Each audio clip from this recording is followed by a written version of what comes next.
Welcome to the Encore Audio Archives YouTube channel. I'm Taper Dave, and this is my channel. I've uploaded hundreds of talks here that I've recorded at meetings in West LA, and I've also recorded conventions starting in 2013. I've got a bunch of those up. And Walt and Mary Murray, the original owners of Encore Audio Archives, started the company in the 80s, and Walt recorded Joe and Charlie's and a bunch of stuff down in Vista, California. My sobriety date is June 20th of 1994. I hope you find something you like, so please like and subscribe to my channel and comment down below. If you want to hear something that I don't have or that you don't see, I'll see that I get it. Anyways, take care and have a great day if you want to.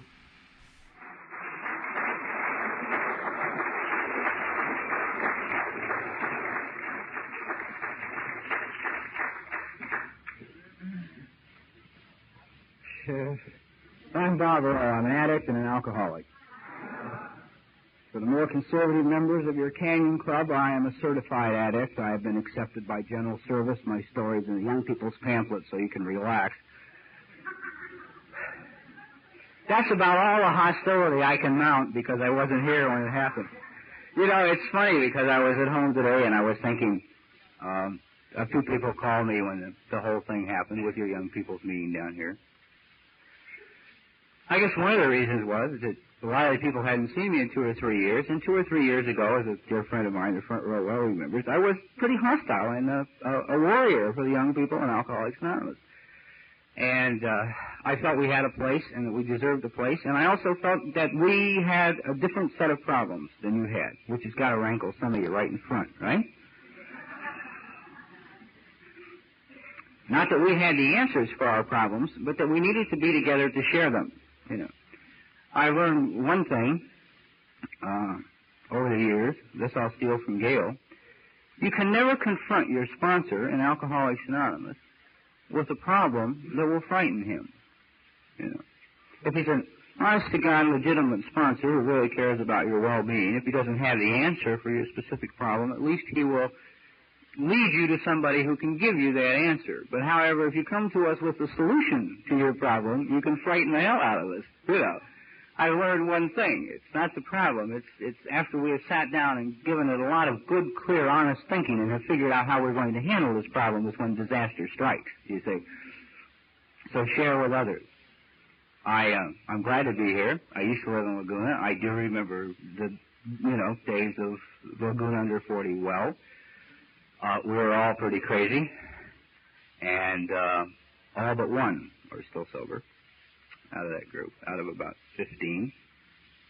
I'm sure there were many betters, and many people at the time were convinced that not one of us would make it, let alone all but one would. And I can remember a lot of people who came in, young people came into the meeting in Laguna Beach, said, "We don't like this meeting. It's a clique.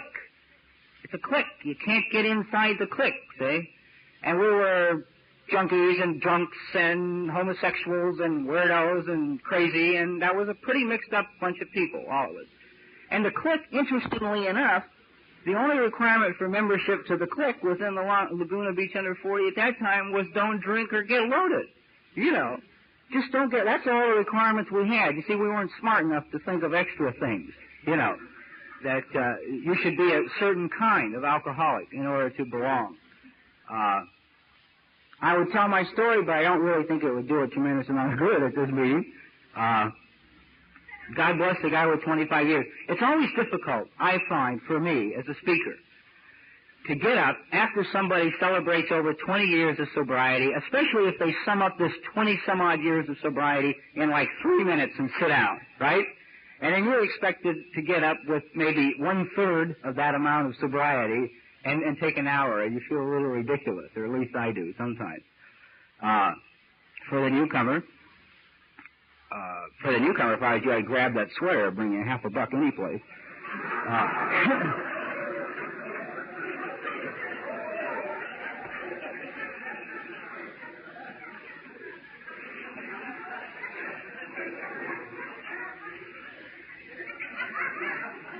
Pass on the button, however. And also steal a book on your way out the door.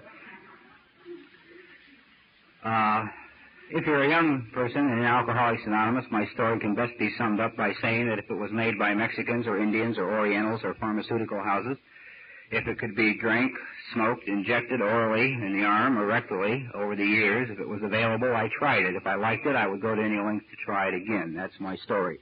Everything I ever put in my body, I put in for one reason. For the first 4 or 5 years, it made me feel better. It changed me. It made me many things. But generally, it made me comfortable. I was intense, tight, and hostile most of the time. When I was loaded, I was peaceful, quiet, and easy to get along with. Unlike a lot of people, they get drunk and they become belligerent. I was belligerent when I was sober. And when I was loaded, I was peaceful and quiet, and I liked people. And you couldn't get me angry when I was loaded. I felt good, you see. I was comfortable. I came into Alcoholics Anonymous a little over 8 years ago. And I don't believe in percentages, but to use one that you'll all understand, I'm one of the 50%ers. Despite what many people thought in the beginning and over the years, I'm still here. and have had continued sobriety since my first meeting. And this is funny now. I look back on it and I laugh. You know, I have to laugh because I didn't think I was going to make it in the beginning. I didn't think I'd make the first year. I guess the first year is the most frightening. If you're new tonight, if you're confused, that's good. That's very good if you're confused. If you maybe don't think you have a drinking problem, maybe you figure you're not really an alcoholic, you're here as a direct result of a 10 or 15-year run of bad luck, you know.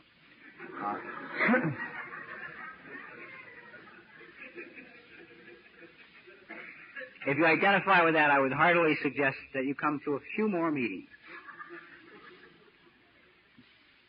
But it seems that when you come into in Alcoholics Anonymous, I have learned for me, oh yes, if you're new, everything I say, unless I quote directly from the book, and if I don't read out of it, and it's not up here, so I can't, is my own opinion, or opinions that I have formulated now because I have had enough sense to learn a few things from other people's experience. I feel that there's a very strong division between the Fellowship of Alcoholics Anonymous and the program of Alcoholics Anonymous. There is for me. And it took me a long time to learn that. And in some of the learning process, it was very painful. But the program of Alcoholics Anonymous is the big book. It's the 12 steps. That's the personal program of recovery, you see.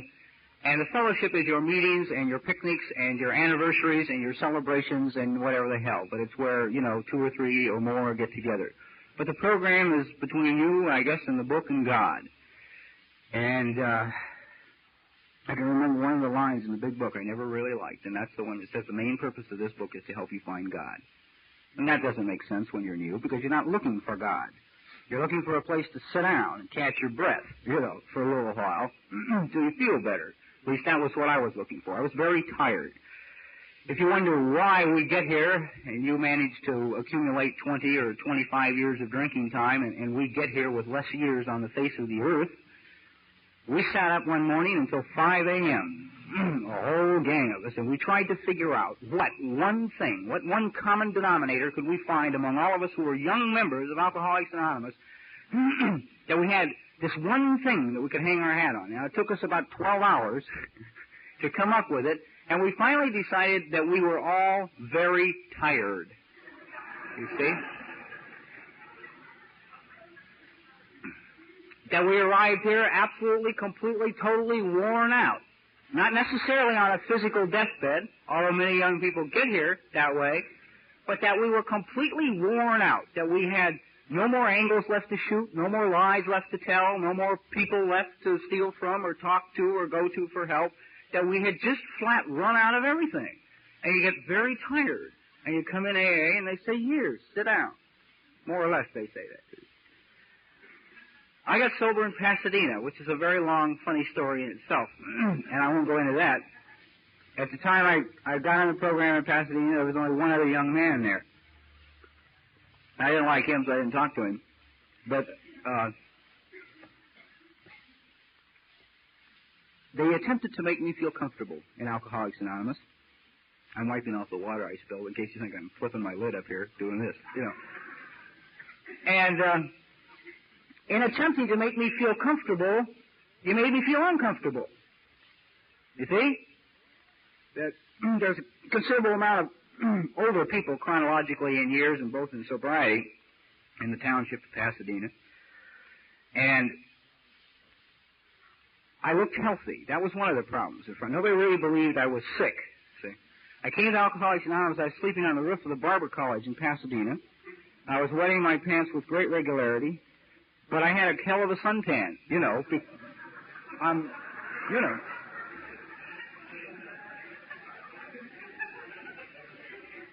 living outdoors, you know. What the hell do you expect, see? And so I walked in on my first meeting, and I looked pretty healthy by all comparison, you know. Of course, I couldn't hold a cup of coffee, and I sweat a lot, but beyond that, if you looked at the outside of me, I looked healthy.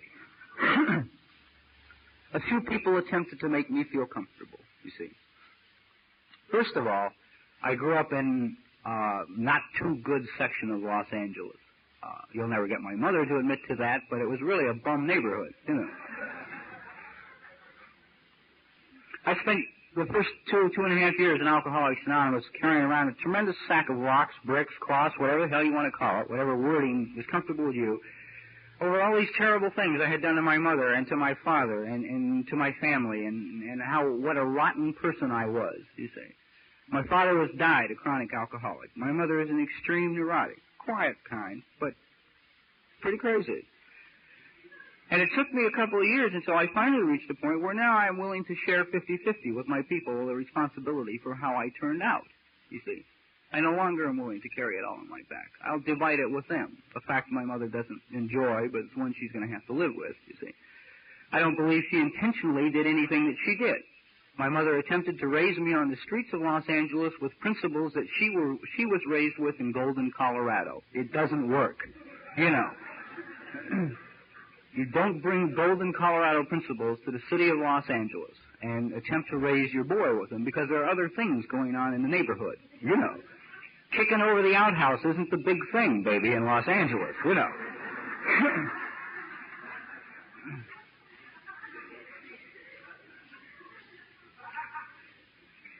Anyway, I also lived mostly against the law. Most of the things I did over the years while I was a practicing addict and alcoholic were either immoral, illegal, or illicit.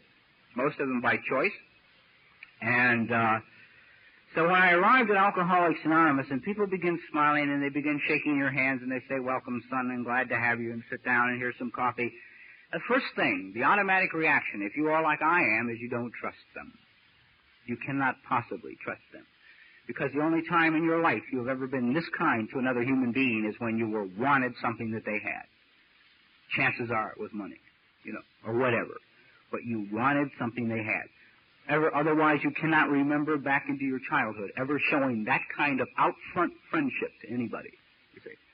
So, if you don't trust somebody and you're like I am, your immediate reaction then is hostility. You get very hostile. You get tight inside. You sit quiet by yourself. You won't talk to anybody. You can't like them because you can't trust them, you see.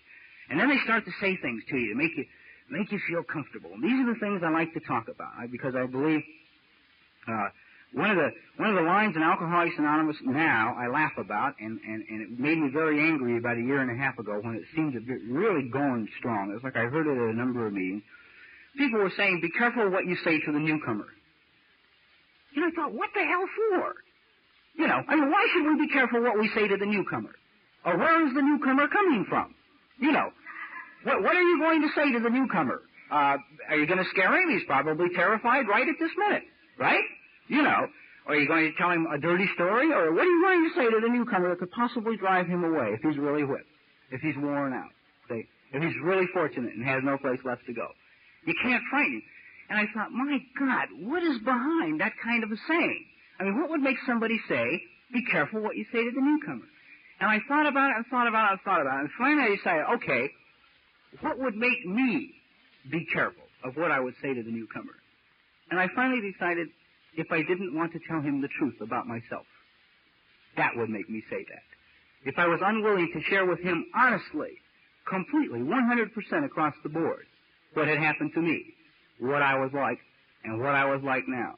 And then I have to go back to the Book of Alcoholics Anonymous, which tells us we share our experience, strength, and hope. It does not say our profound wisdom, or profound sayings, or the great books that we have read since we have been sober and learned to read. You know, it doesn't say any of these things.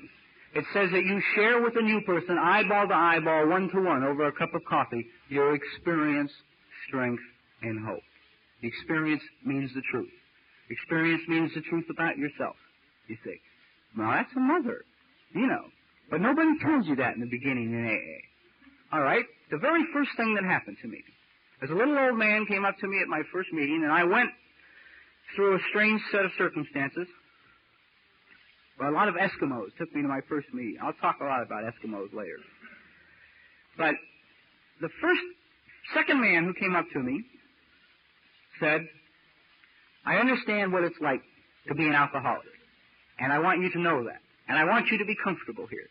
I know the terrors of the drinking on the streets. Now remember, I just came off a rooftop, man, you know, and I was listening to this little old man, and he said, I want you to know that I understand the terrible things like waking up in strange places with strange women.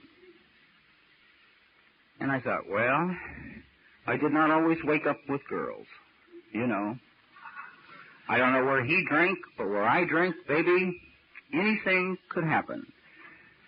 So now, in his attempt, in an honest attempt to make me feel comfortable, I already feel different.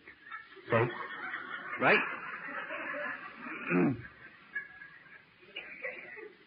The very next warning they will give you is, don't get emotionally involved. These broads will kill you. Or if you're a gal, they'll tell you the guys will kill you, you know, whichever. And you listen to that and think, yeah, well, you know, over the years, if you run with the crowd I run, you know a number of women that have the ability to kill you one way or the other, you know, emotionally, physically, or flat just gun you down, you know. Then the next person approached, and he had some good advice. I'm sorry that he had to narrow it down to a specific area. He said, because you're young, one of the very necessary things for you in order to stay sober will be to have fun. Have fun. Enjoy yourself. So go to a lot of AA dances.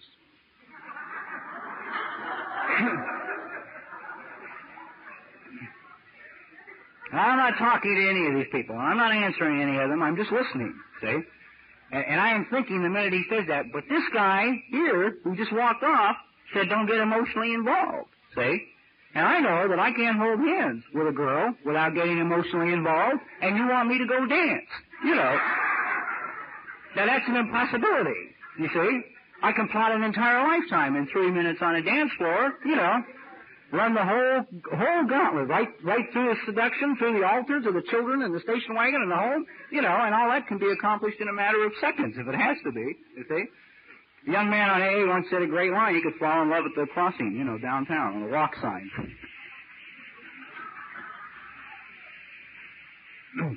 And say the alcoholic male is the only one that has the ability to give a prostitute $5 and fall in love at the same time.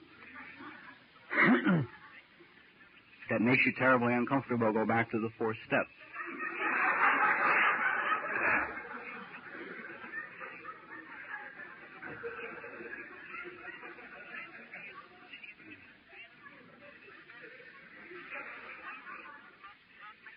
Then you begin to go to meetings, a meeting every night if you're like I am, because you have no place else to go. And the people who took you out of your doorway have just been evicted, so once again you have no place to live. And you go to meeting after meeting after meeting. And at these meetings you hear speaker after speaker after speaker.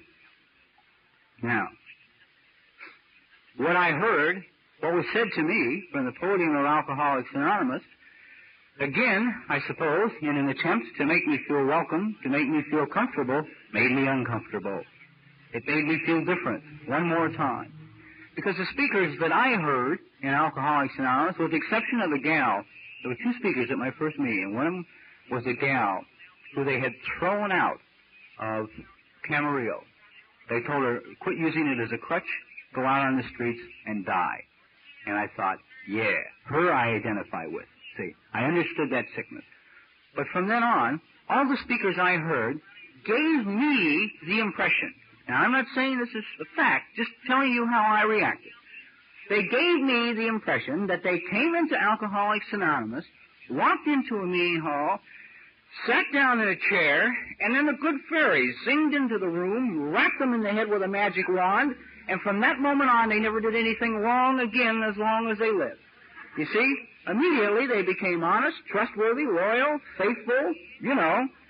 They never lied again, they never stole again, they never wrote a non-sufficient fund check again. That from that moment on, from that first meeting, when they first sat out in that chair, they became a new person. See? And I'm thinking, that's impossible. See? I knew it was impossible for me. I did not deny the fact that a little voice inside of me said, you know one thing, Robert, if you don't change, you will die. That I knew. I knew that my attitudes would have to change, my values would have to change, many things about me would have to change if I was going to live, if I was going to stay sober, stay clean, you know. Okay. Now, I stand here 8 years and a month, sober, clean, and I have done most of the things over the years. I don't know why else it's smiling ear to ear, because she remembers all this crap. See? I have done most of the things over the years that everybody in AA tells you don't do, or you will drink or die or commit suicide or suffer great pain. Now, those that said suffer great pain told me the truth. See? Those that said drink or die were lying, you know. Okay. Let's start from the beginning. They tell you don't get emotionally involved. When I was 3 weeks sober, I fell in love. The gal had 3 months.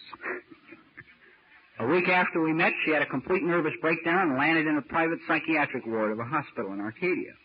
At this point in my sobriety, I did not yet have a sponsor, so I had nobody to talk to. So I began to go every night to this hospital, and I would take candy and flowers and get well cards, which I realize is a little sick now, but I didn't at the time.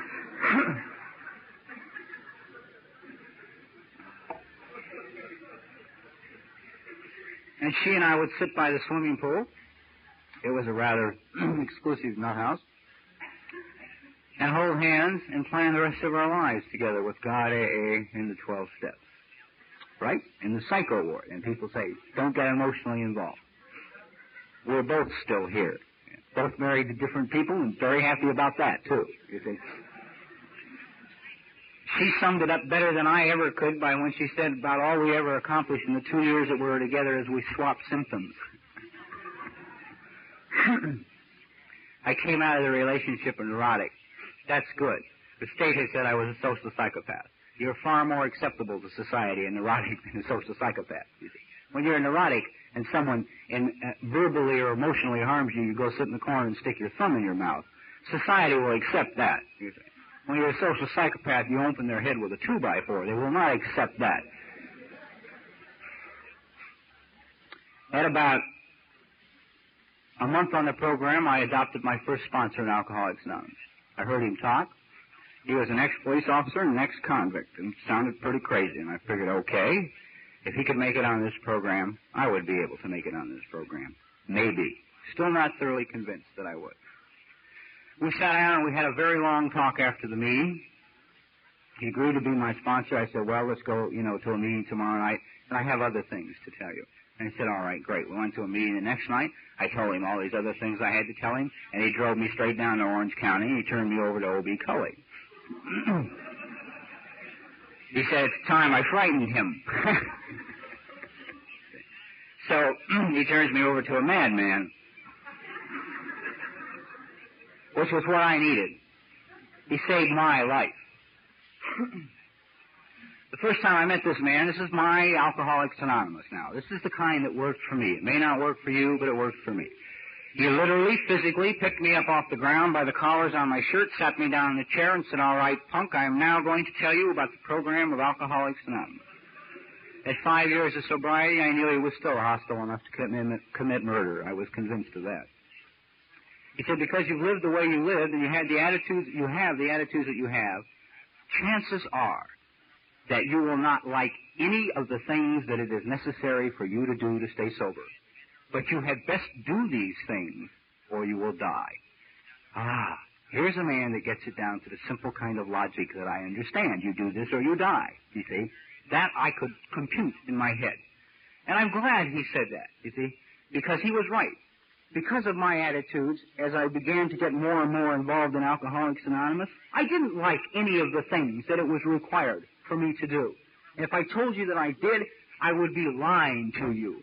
I was not wired that way. I heard so many speakers, I can't even think of how many, that would talk about the blissful experience of a 12-step call, of what a joy it is to help your brother addict, if I was at an NA meeting, or your brother alcoholic, if I was at an AA meeting.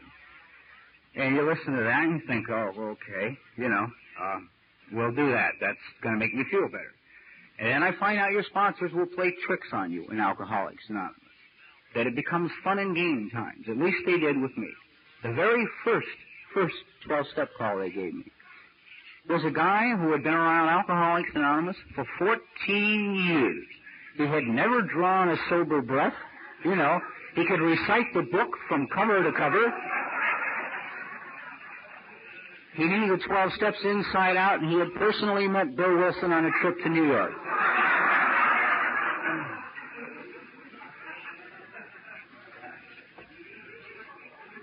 And I had 6 months of sobriety, And that's a dirty thing, because it's the first time and the last time I ever felt inferior to the newcomer who was still drunk, It's also a little frightening. Then there's another kind of newcomer they will give you. And I'm telling you all these things because it has to do with attitude. And I believe attitude is so important, that a change of attitude is so necessary. The second kind of newcomer they came up with for me were the guys that they cut loose from county jail at midnight. They drink until 1:59. At 1:59, they buy a fifth of wine, drink it, and by 3:30, they're sick and want help. So by 3:45, somebody calls you see. And they tell you to go pick this man up. I had heard a tremendous amount of talk in Alcoholics Anonymous about gratitude, about being grateful daily, on a daily basis. Boy, what a task that is, or at least for me. Now, at this point I lived in South Pasadena, and I had many things I did not have when I came to AA. I had an automobile, I had a driver's license, I had clothes to wear, I had a job, I had money in my pocket. All of these things were not there when I arrived.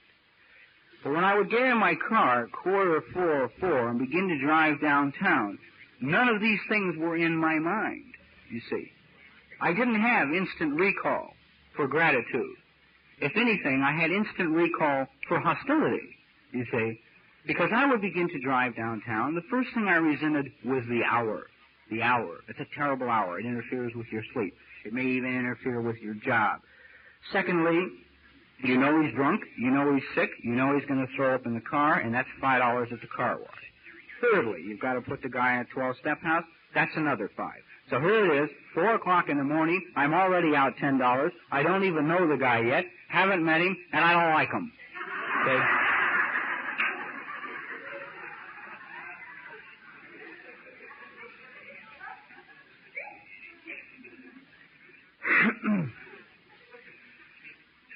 But I would go get him anyway. Might not even talk to him. See? I might lay some of the really good, honest AA on him, like, don't drink and go to a lot of meetings. That would be it. See?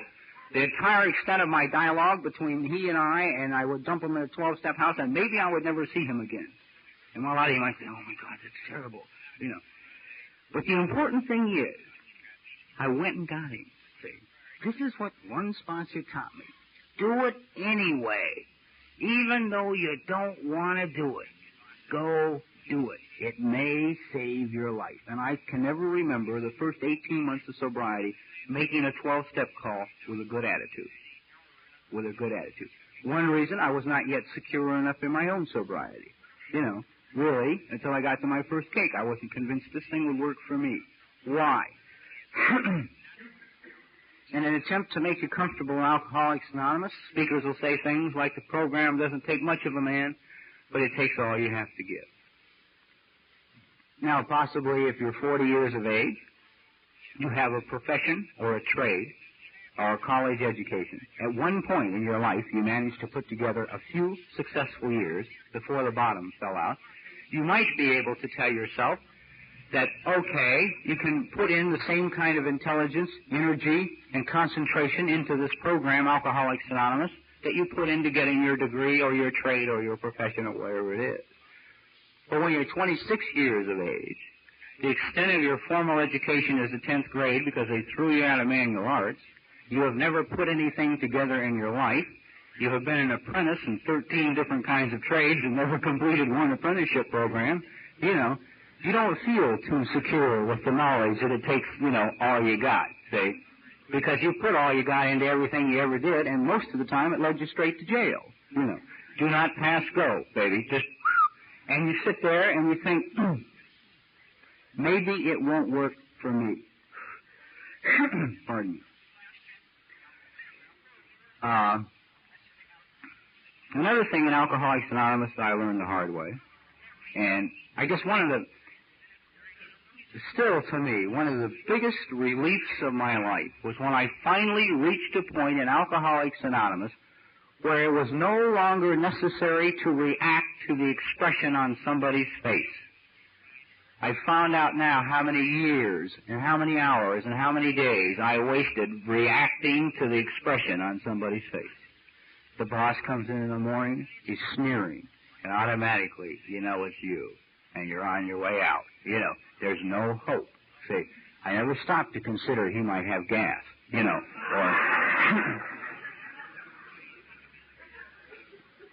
or might have had a fight with his wife, or maybe he was on his way out, you know. You see, it was always me. And I guess a friend said once, and I believe in this 100%, if you're the type of person that really enjoys a depression, I can tell you how to get an immediate one with little or no effort on your part. All you have to do is pick out somebody at a meeting, any place, who is dressed nicely, cleanly shaven, or well made up, if it's a gal, and look at their outsides, compare their outsides to your insides, and you will become depressed immediately. Now, the only thing I can cite to you as an example, do not compare outsides with insides, is my own story. I eventually got a job at Alcoholics Anonymous. That was a chore, and I had to lie to get it. You see?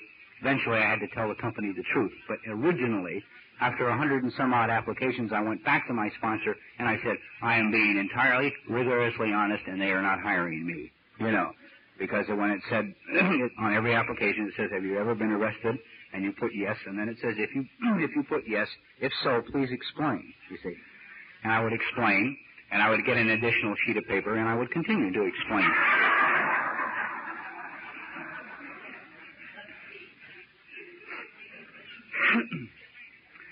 Finally, I got a job, and after about, I'm forgetting something.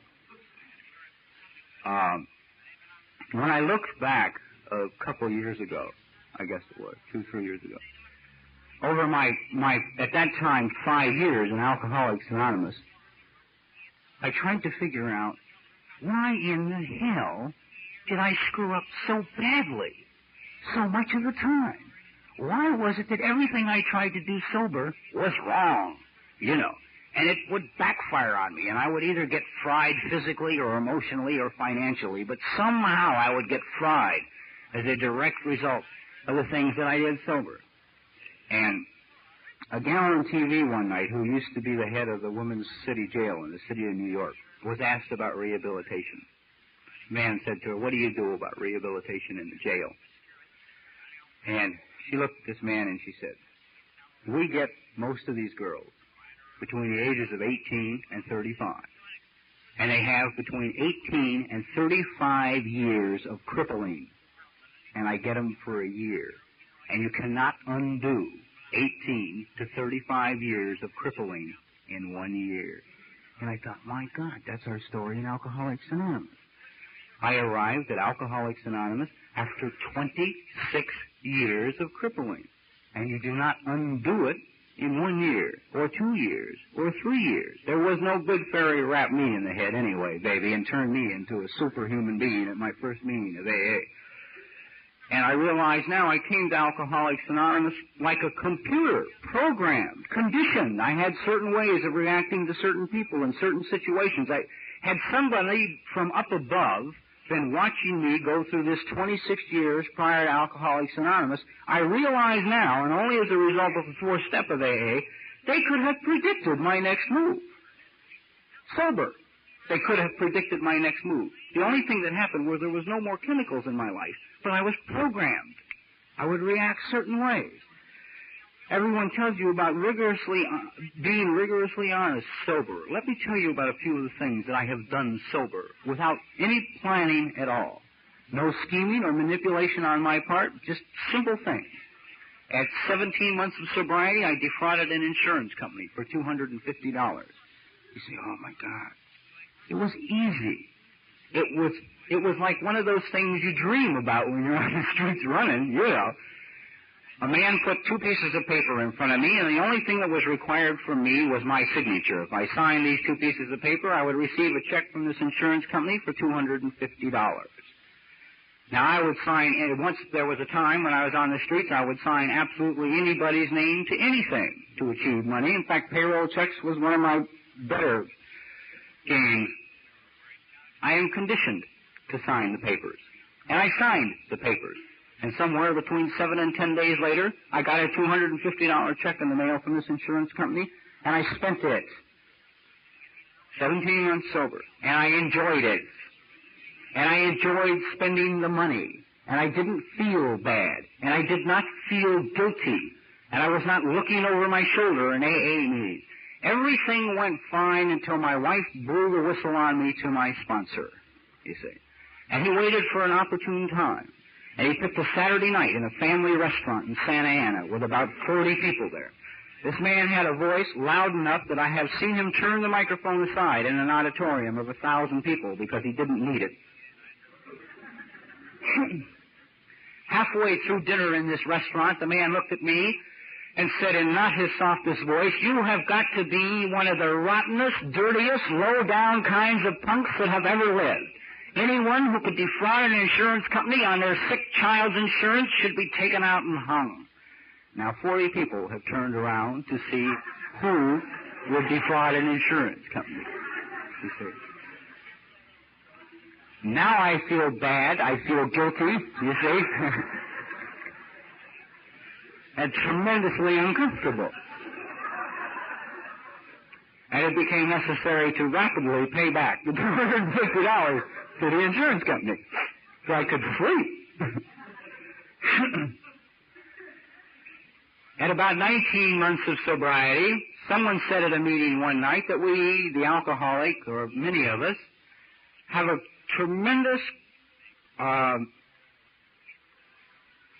anyway, we're conditioned to failure. We're prone to accept failure much more than success.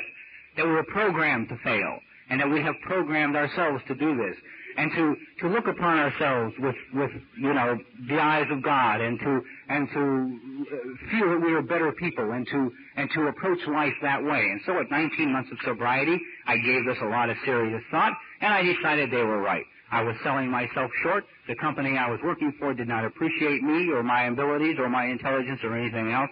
And I turned around and I went out and I talked my way into a job as a thermodynamics engineer for Worthington Corporation. Now that may not sound like much to any of you, but then we must go back to the fact that I was thrown out of manual arts in the 10th grade. That I did not have even full knowledge of the meaning of the word thermodynamics. That I had to go to Thrifty Drugstore and buy a slide rule and figure out how to multiply 2 times 2 on the damn slide rule because I had never seen one, but I knew engineers had to carry one. At that time, I moved to Laguna Beach. I moved to Orange County. I came down here amidst even little articles in the newspaper welcoming me to Orange County, my wife and I, right? 2 crazy, dingy alcoholics, and I'm taking over the Orange County territory for a distributor of Worthington Corporation.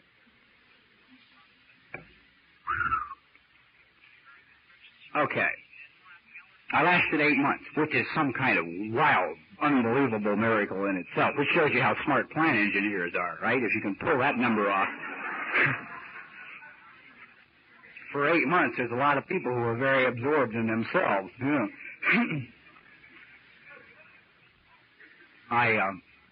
My wife at this time, we had considerable marital problems, probably because we were both growing up and in different directions, and we broke up.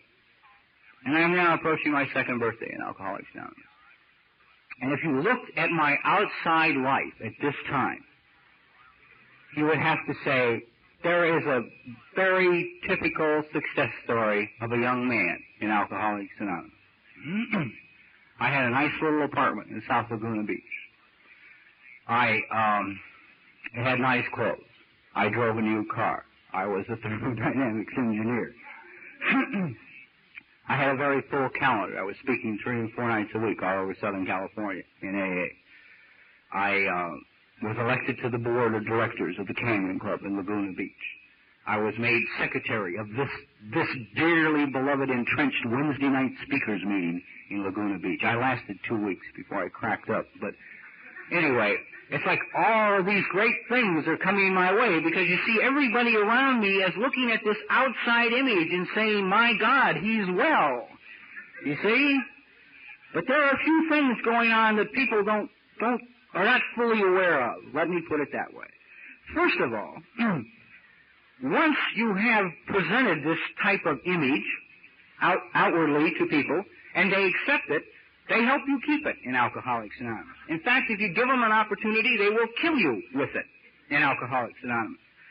Now, if you're successful and you dress well and you're sober and you live in Laguna Beach, 2 or 3 things. You should have money and all the answers in front and a very good, close relationship with God all the time. Well, that presents a problem. You see, then you're required, at least as I thought, to pick up the check for dinner wherever you went. All the time. Constantly. Elsa's old man is the only one who ever would beat me out of the check, you know, and I put up a fight for that, which is absolute stark insanity, you know, but I'm battling with money bags on the hill there, right, for the check, see? Now, when you're picking up this many dinner checks all over Southern California, and you are conditioned, if you were a computer, the first thing that has to go, if you're programmed like I am, is the car payment, you know. You cannot maintain a car payment and spend all of this money at the same time, you see? So, I let that go. Now, that'll screw up your pitch, too, you know. When you're driving around all over Southern California, you don't know whether or not your car is going to be there when you're through carrying the message.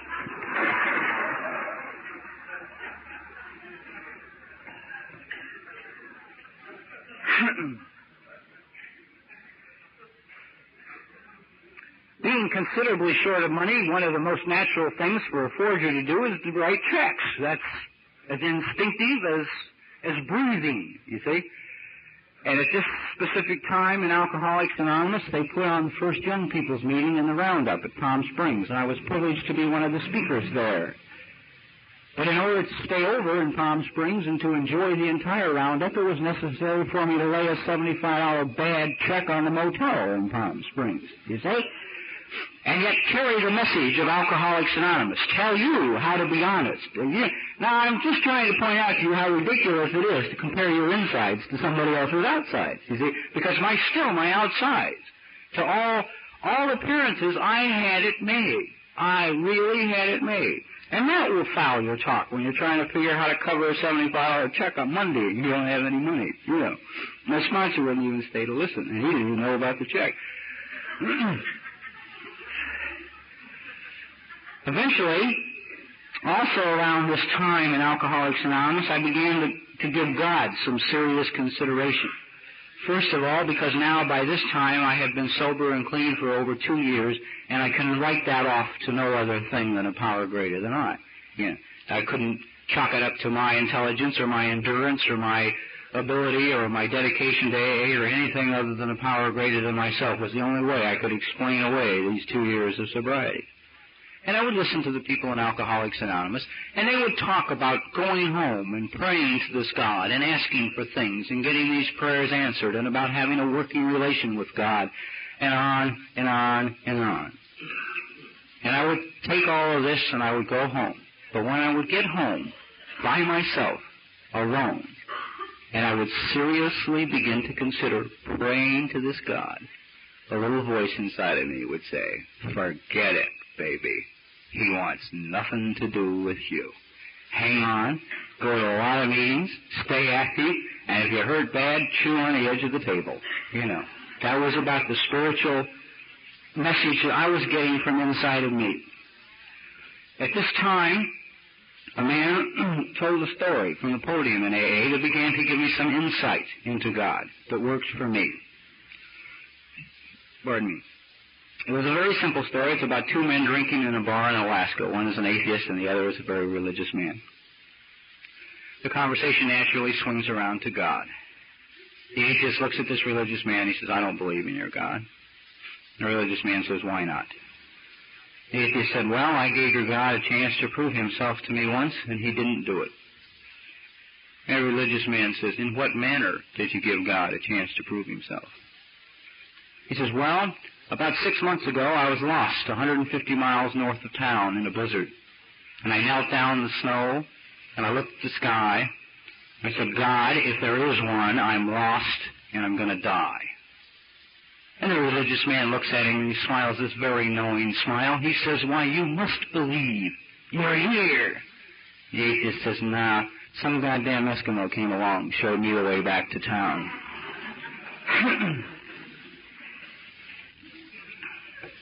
Now, the only time one of my sponsors would talk to me softly about God, or talk to me softly, would be when he would discuss God with me.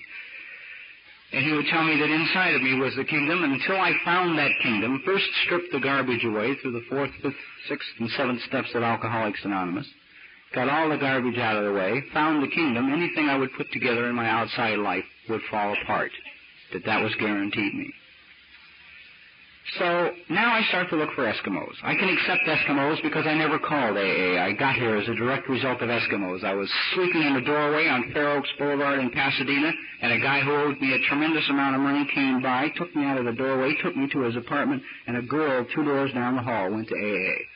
That's how I got to my first meeting. By the way, she was half drunk. If you say, be careful what you say to the newcomers, for Christ's sakes. She opens the door, looks at me, and says, well, AA will work if you want it, and I'm not ready to quit drinking. Okay? That was my introduction to Alcoholics Anonymous, and I'm still here, Made good sense to me. She was a gigantic, tough broad. I figured if I was a big, tough broad, I wouldn't quit either, but I'm worn out.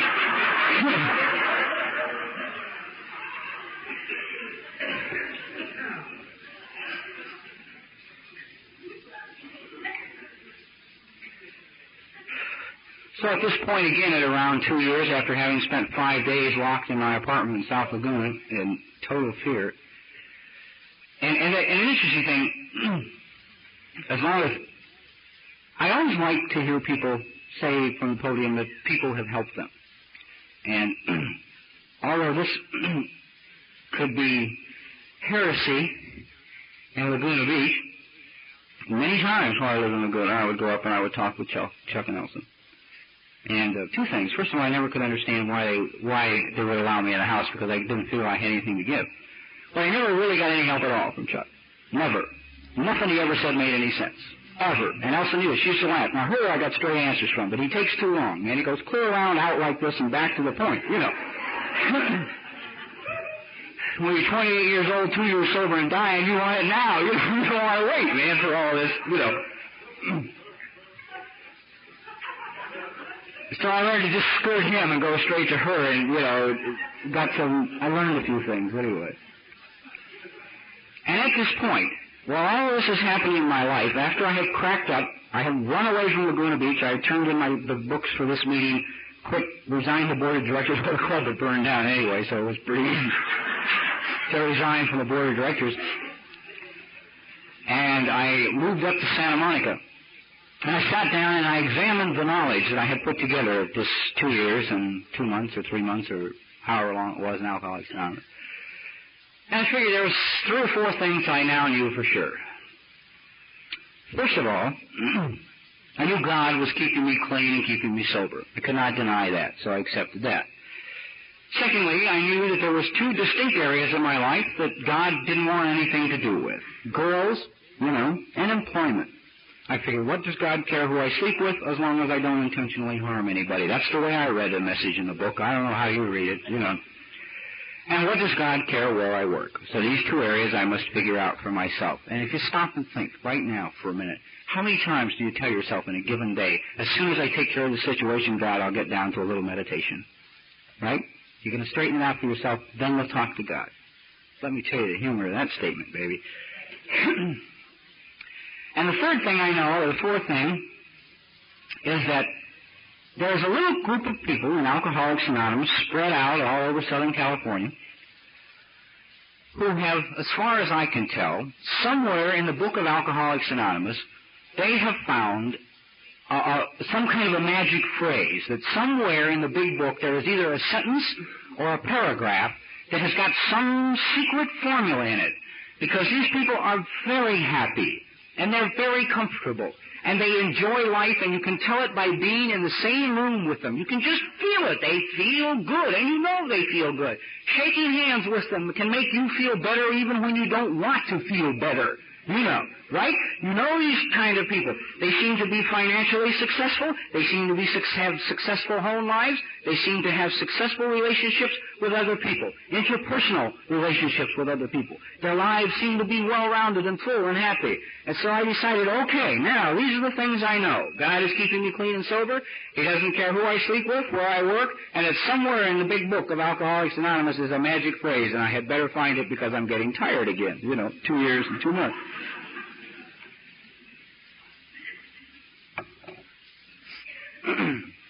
So I spent the next 2 years armed with these facts. Approaching my 5th or 4th birthday in Alcoholics Anonymous, I had just been financially bankrupt. I did not own an automobile. There was not a female anywhere in sight in my life. I was living in an apartment with a friend of mine, male, in North Hollywood, unable to pay my share of the expenses, and I was working in a car wash for $1.25 an hour. And I told my friend I will not take a 4th birthday cake in Alcoholics Anonymous, and he said, why not? And I said, it's very simple. What the hell am I going to tell the newcomer? Come in here and stay clean and sober for 4 years. You can go bankrupt, be without a car, work in a car wash for $1.25 an hour. I need newcomers with better jobs than that. My God,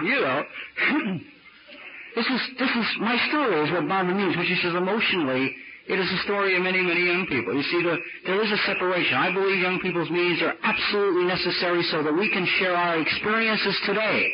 Because we are not coming in here with trades or professions or doctor's licenses that we can get back from the state, or legal licenses as lawyers we can get back from the state, or degrees in any special field. We're coming in, most of us thrown out of high school, crazier than hell, and completely worn out with a tremendous amount of enemies because we move very fast.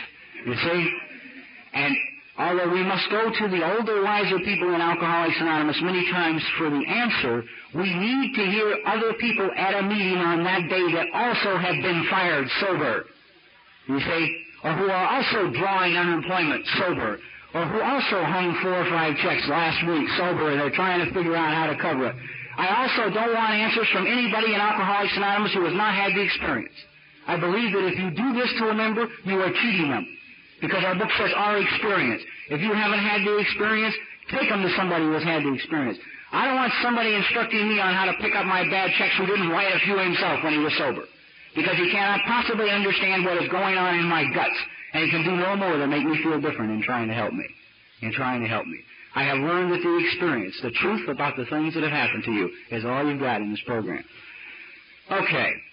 I am now 4 years sober. They gave me a cake on a Sunday morning meeting in the Glendale Sanitarium meeting because they felt it was appropriate. I should have it there. Shortly after I took my cake, an Eskimo drove through the car wash and offered me a better job. Not necessarily one that paid more money. It paid more money. It wasn't necessarily better, and it was not one that required a great deal of intelligence. It was a trim press operator in a die casting shop, which all you had to do was take a thing, put it here, push 2 buttons, take it out, and put it there. That's it for 8 hours, baby. That's all the intelligence required. You see, all the concentration required. I went to work on this job, and I began to hate it. And one night I talked to Elsa, see, because she could give me the answers, and she told me I had bad attitudes, which I knew anyway. That was not news. But that I was going to work for the wrong reasons, and I should go with love and with no end result. And I don't have time to tell you everything she told me. But I changed my attitude on the job, and it helped. And I stayed on this job for about a year. And an opportunity presented itself to go to the 11th International Convention of Young People in Denver, Colorado as a speaker.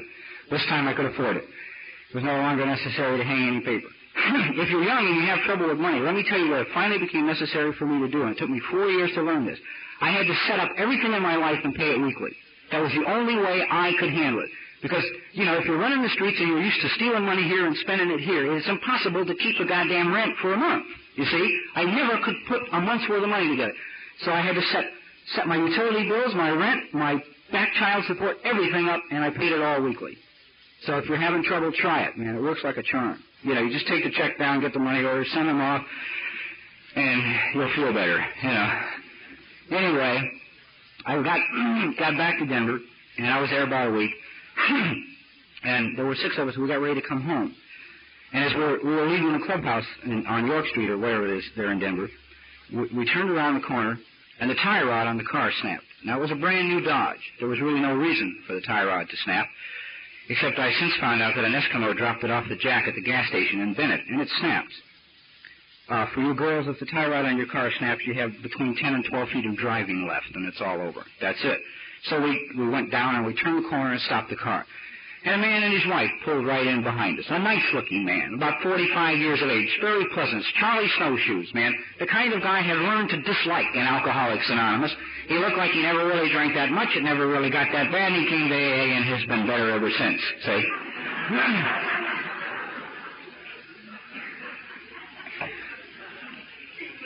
With this man is his wife and his 3-year-old daughter, and they pull in behind us. Well, everybody with me at that time knew the Eskimo story, and we're not totally insane, and we realized our car's broken down. Here he is. He's an Eskimo. Let him help, right? Let him do his thing. It was Sunday. We found out the car couldn't be fixed till Monday because it was under warranty and had to be fixed at the Dodge agency. So the man said, well, we could arrange for a tow truck and everything. Get a tow to the agency. He would put us up in his house. They'd pack a lunch for us and put us on the road the next day when the car was fixed. And we said, all right, great. So all this was taken care of. First he took the girls out to the house, and he came back and he got us. And we got exactly what I expected. We pulled into a beautiful home with a circular drive out in southeast Denver, another new car in the driveway, which was about what I expected. I walked through the house. To the best of my ability, I priced the furniture and found most of it was extremely expensive. To give you an idea of the size of the house, they put the 6 of us up in beds and did not inconvenience their own family. Okay? And we're all sitting, and I'm now approaching my 5th birthday in AA. This is July, and my birthday is in August. We're all sitting around a big table in the kitchen. We're having coffee. And Charlie Snowshoes looks at me, and he says, I was very glad to hear you talk about drugs at the convention. And I thought, oh, come on. You know, what the hell does Charlie Snowshoes back here in Denver, Colorado want to know about drugs for? So I asked him, I said, why? And he looked at his wife, and he smiled kind of a coy little smile. And he says, well, Mother doesn't like me to talk about this. He said, but I'm a 3-time loser from California for drug addiction. He said, I went to meetings in Quinton, and I went in Folsom, and it didn't take. So I came to Denver 2 days clean, 4 years and 2 days ago. He said, I walked into the clubhouse. Mother here was working behind the counter serving food.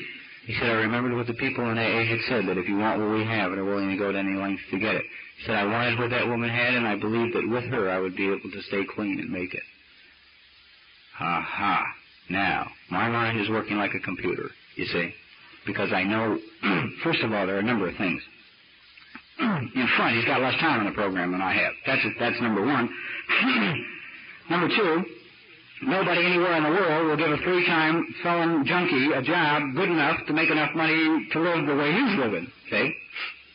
So I now know one thing. This guy came to Denver 4 years and 4 days ago, married this dang alcoholic broad working in the thing serving food, and here he is today. No offense. My wife is on the program, and I love her dearly. But that was just how my mind was thinking then. So I now know I have finally found the person who is going to tell me what that stupid phrase is in the book that I can't find, see? Because there's no other explanation for the way this man's living unless he's still stealing, you know. And he looked too comfortable to be stealing. He looked very, warm and happy and joyous. I figure, okay, we both know about jails and cops and institutions and all that. So we have a bond. So I looked at this man and I said, I know this question. I've got 5 witnesses to this, and as a matter of fact, I know 2 people who have since, when in the Midwest, have looked this man up to make sure that he exists, because the Eskimo story is so important to them. And this guy is my big Eskimo. I looked at this man, I said, I know this question is going to sound ridiculous, seeing as how we both belong to the same fellowship, and we both try and practice the same 12 principles in our life on a daily basis. I said, but would you mind explaining all of this to me? Gesturing to his house. Again, he looks at his wife and he smiles this coy little smile and he says, well, Mother and I go to a lot of meetings and we take the third step every morning. And I got hysterical, you see. Because the minute he said it, the words of the third step went through my mind. Made a decision to turn our will and our lives over to the care of God as we understand Him. It doesn't say anything about minus girls, minus employment, minus anything, you see. It says turn your will and your life over to the care of God as you understand. And I kept, the guy who slept with me awake all night. I was in tears because it had hit me where I lived. It hit me where I lived. I came back to California, went back to my job, came home the very first day from work, sat down in my apartment, looked at the ceiling, and made a very spiritual, intellectual prayer. I said that if you're not there, I'm screwed.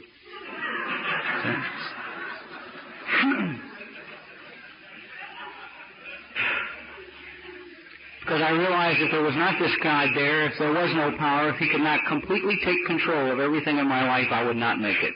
I would not stay sober, I would not stay clean, and I would die. And that was that simple. I went to work the very next day. I placed a brand new Allen head wrench into a brand new Allen head bolt. It slipped. I went backwards, fell against one of the furnaces, and crushed 2 vertebrae in my back. Short time later, I was in the Van Nuys Emergency Hospital, and once I convinced the physician that 2 aspirins were sufficient and everybody had left the room, I looked up at the ceiling in the emergency room, and I said, you waited 5 goddamn years. 5 years just for me to surrender so you could get even, right? Because now they have told me I can't stand for long periods of time again, and I can't lift anything heavy because I had a lot of injuries over the years. Most people with bad attitudes that come to the program have had a lot of injuries over the years. And at this moment, while I'm just really as angry as I've ever been in my life at this God, because He just, I surrender and boom, I get it, see? And I guess I secretly had believed that all along. A little voice inside of me I had never heard before said, why don't you just shut up?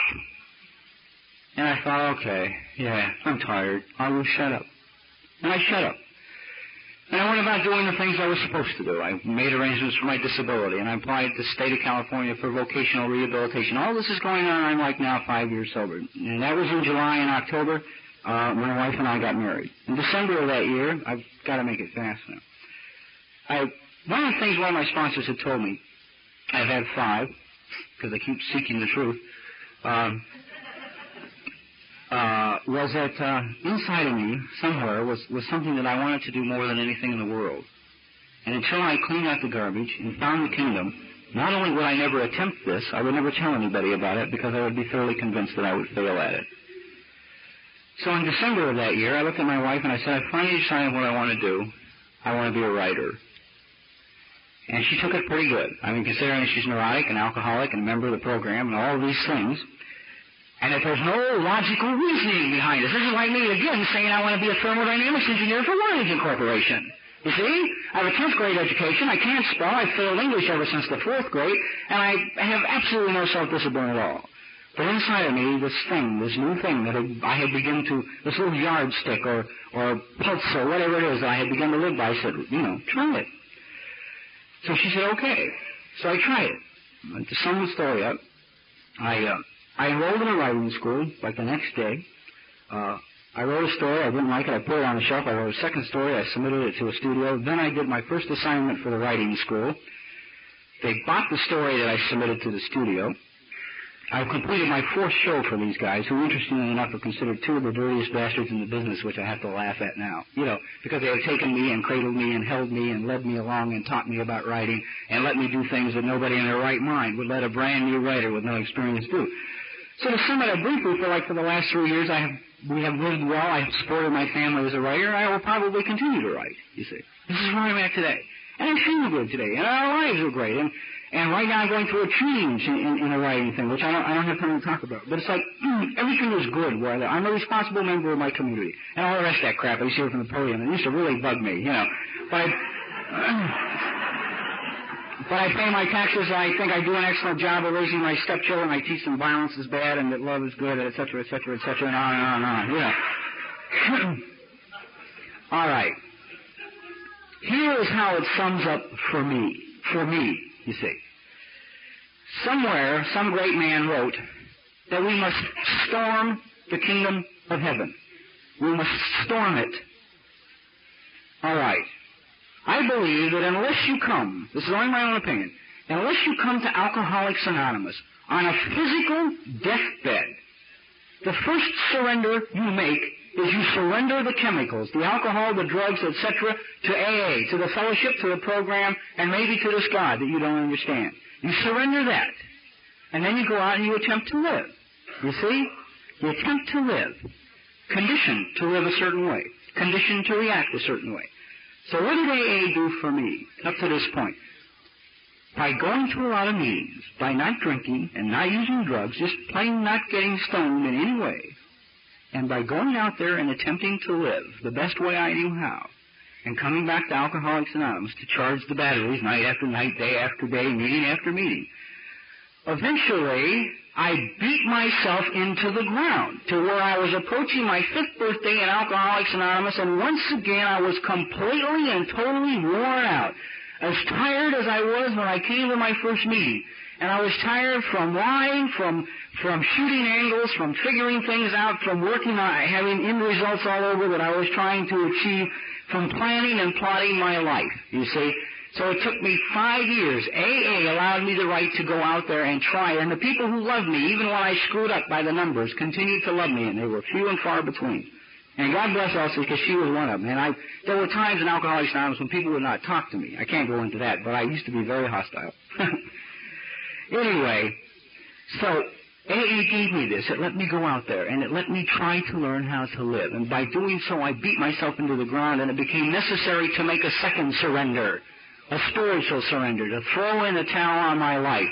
And the only thing I can tell you is hang around, man, and go out there and try and learn how to live. And don't be panic-stricken if you make mistakes. Find somebody who made the same mistake.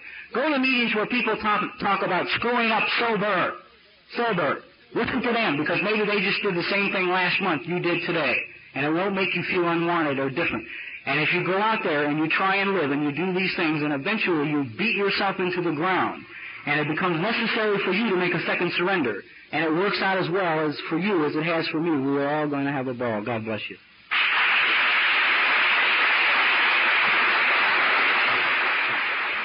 I think we got a great talk going on here. Thanks for watching the channel. Taper Dave here.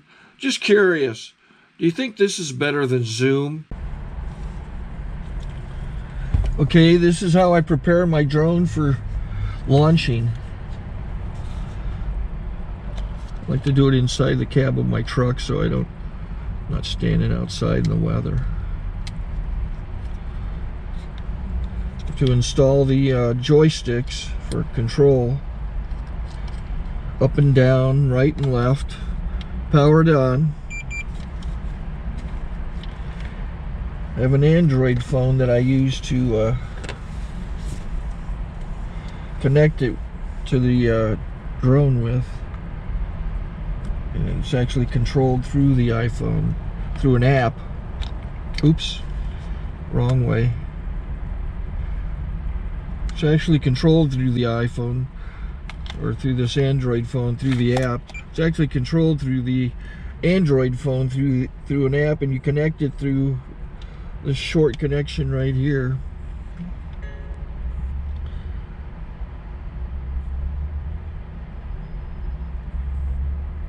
Remote control connected. Remote control's connected. So I pull out the drone. I have to extend the legs. Long legs extended first, then the short legs. Remove the gimbal protector. Set that aside, then power it on one short burst, then one long burst. I lay it down. So I have to go to calibrate. So the drone's not connected yet. It shows you here as this drone gets disconnected, even though the remote's powered on. So the drone has to establish it's connected. So I go into the app to calibration mode. First I'll calibrate the remote controller. Start calibration. Out, in, out, in, up, down. and then this little wheel is to control the gimbal. So it's calibrated. Go to gimbal calibration, start calibration, and then it calibrates the gimbal. I don't know if that shows up. The gimbal's moving all over the place. Changes, you can see it on the video. And I'm calibrated to take off. It's acquired 7 satellites at the moment. There are 26 satellites up in the sky, which it has to acquire before you can take off. So it's connected. It's got enough satellites. This is white. I can go to press this little arrow button, swipe right to take off, and it would start the motors if I slid this to the right. But I'll wait till I get outside. Don't want to do it inside.